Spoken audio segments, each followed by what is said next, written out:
All right, that's a good transition point. So I'll quickly talk about this event over the weekend, and then again, we'll take questions. And thank you for coming out. So this weekend, we did receive information that there was going to be a 2-day spring break event. And unfortunately, we've been dealing with this. It kind of surged through the pandemic where individuals, have been really souping up their cars, drag racing, loud mufflers, and we've been responding to this all year.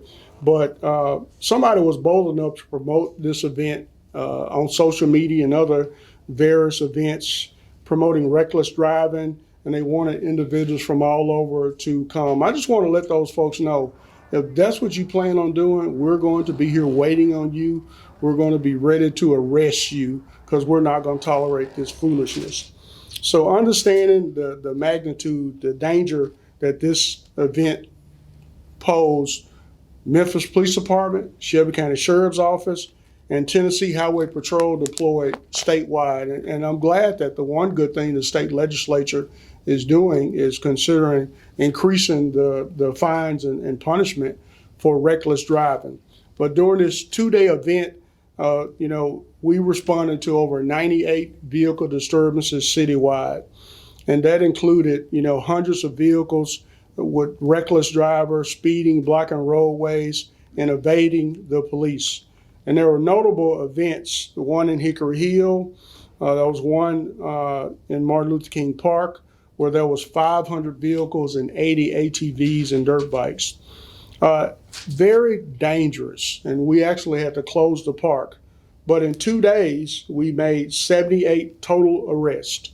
We seized vehicles. There were 10 felony arrests, 20 misdemeanor arrests, 48 misdemeanor citations issued, 155 traffic citations, 26 courtesy citations, 14 guns were recovered, just like you're seeing on this table, 10 vehicles seized. So if you're going to drag race and act a fool, get ready to lose your vehicle.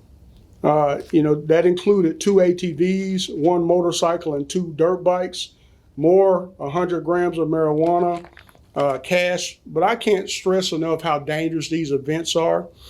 The spectators that are watching put themselves in danger. The citizens are placed in danger. Speed kills. Somebody lost their life while doing some of this drag racing and fast driving. So my message is, if you're going to endanger the lives of Memphians, we're coming after you.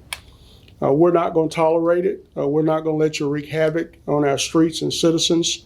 And we're going to continue to partner with Tennessee Highway Patrol, Shelby County Sheriff's Office, and the great men and women of Memphis Police Department until this behavior changes. And again, I'll take a few questions.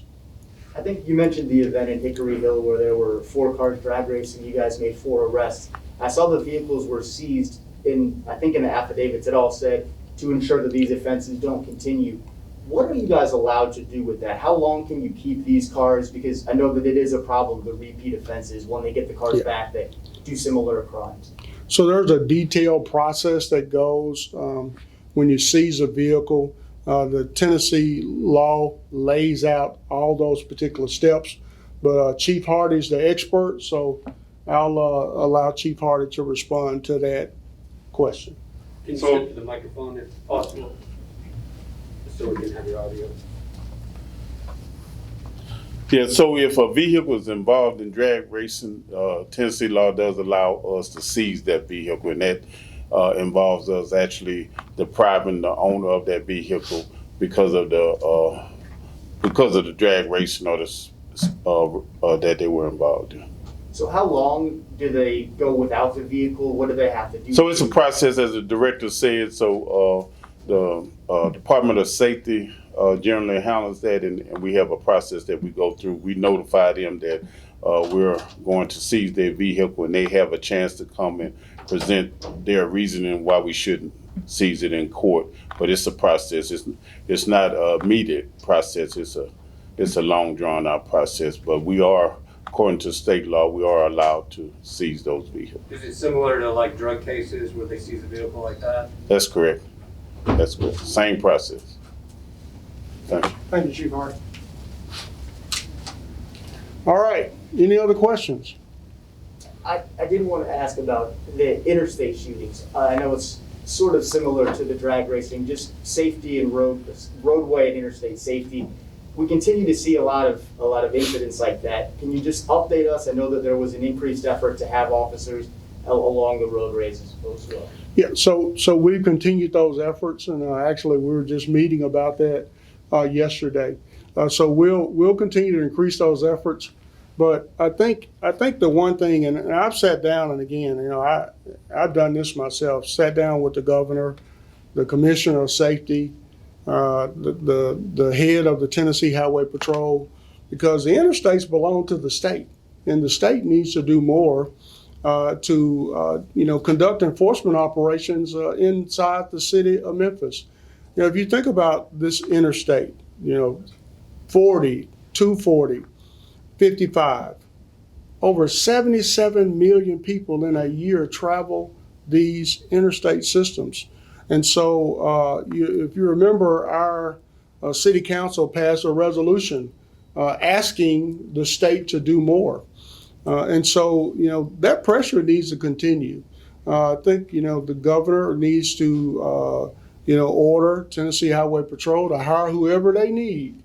We know the state of Tennessee is fat in cash. They sat on $70 million that was allocated for poor families. So we know the state's got plenty of money to do a better job. And it just can't be the Memphis Police Department. A lot of times we forget that there are other law enforcement entities inside of Memphis, and they need to do their job. So, we are pulling people from neighborhoods to put them on the interstate, and we have to. And the key is pay attention to your surroundings, and if you can get a tag, when you see something strange, reckless driving, call it in, pick up the phone and dial 911, give us a tag and a description so we could help. I was looking at the 70-year-old man whose vehicle was shot at the other day. It's just ridiculous on a fender bender accident. But there is some legislation that's being proposed in the state legislature. It's called a LPR, license plate reader camera bill. Hopefully, we're not allowed to record the cameras that are on the interstate, which is, to me, totally ridiculous. That needs to be changed. We need more involvement from our other law enforcement partners in the state. But we're going to continue to do all we can to make a difference. And I'll take one more question. Thank you. They're still interviewing they're still interviewing candidates for the person who is going to take on your position. Mm-hmm. Leaving the city at this time where a lot still needs to happen when it comes to protecting the citizens of this community. What is something you would like to say to the person that is chosen to take on your position? God bless you. This is a tough job. And I still talk to retired Director Larry Godwin. I still talk to Director Armstrong. And I get to talk to chiefs from all over the nation. And these chiefs have a very difficult job. It's almost an impossible job. A good friend of mine was just hired as the incoming chief in Houston, another tough place. I think Houston may be the 5th largest department in the nation, another big city that has a lot of big challenges. But I'm not going to quote Chief Fenner, but he said something like, "It's way past time for us to place blame on each other and to throw rocks. It's time for us to roll up our sleeves and work together to solve these very difficult problems." So my advice for the chief is to be humble, love more than you want to, fight, because sometimes it's a battle. I think that I've spent just wasted time fighting with some of our elected officials. It took 5 years for us to agree that we needed 2,500 police officers. I said that day one. 2,500 police officers, 5 years. The residency initiative was taken off the ballot. And I just don't think that we as a community have given Mayor Strickland the support. I know I don't feel that way to solve these very difficult problems. And I just hope that our citizens, our community, to include the philanthropic community, the nonprofit, the clergy, those that govern institutions of higher learning, and definitely our everyday citizens give the next police director the support that they will need to do an almost impossible job. And with that, support the mayor's group violence intervention program.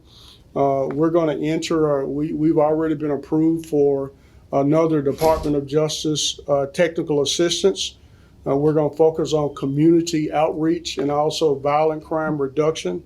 And sometimes it's just good to bring in new leadership, new ideas, motivated, ready to tackle these problems. And Mayor Strickland has a very difficult decision to make, very great quality candidates. And hopefully we can get from under the grip of this pandemic. And I just think, brighter days are coming. I know I have brighter days because I'm going to spend them on the beach and do a little decompression. But I'll always be here to support, these great leaders like Chief Hardy, like our brand new Lieutenant Colonel Smith over here. And another great group of chiefs will be left to help whoever's picked to be the director to carry this city forward. And again, I just think brighter days are coming. And so with that, thank you so much for coming out, and everybody have a good day.